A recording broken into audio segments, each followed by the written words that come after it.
kaming estudyante. Morning guys!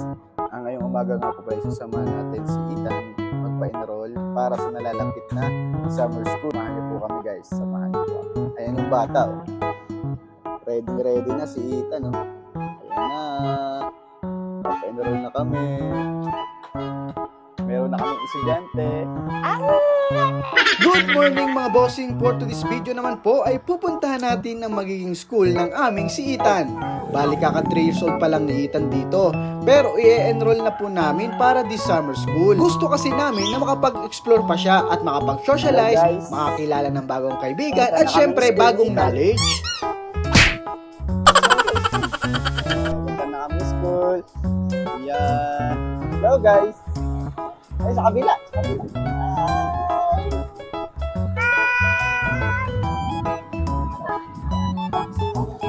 Guys, lapit na kami.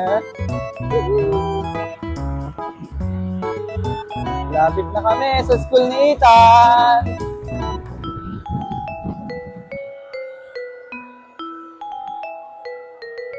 Dito na kami.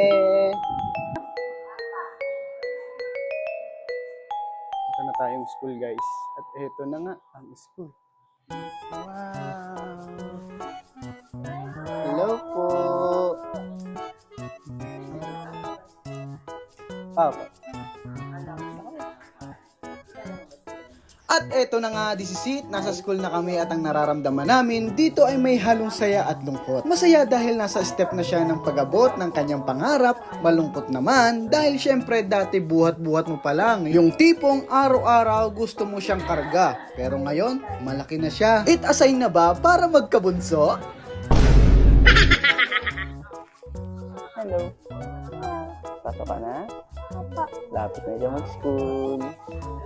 At kung mapapansin yung mga bossing, ang daming mga artwork ng mga bata dito. Excited din kami na makita ang result ng mga gawa niya. Katulad na lang ng kay Kuya Seyus na nakadisplay dito. Ang saya makita na habang bata pa lang sila, marami na silang matututunan. Pagkapasok nga pala ni Ethan dito, hinayaan nga namin siya kung ano ang kanyang gagawin. Laking tuwa namin dahil nakikipag-usap siya sa ibang bata, nakikipaglaro, at buti na lang hindi nahihiya. Wag lang sanang susumpungin.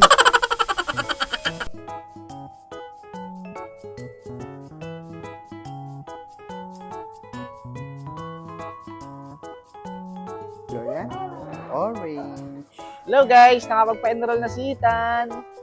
Malapit na siya mag-school. Pauwi na po kami. Bye-bye!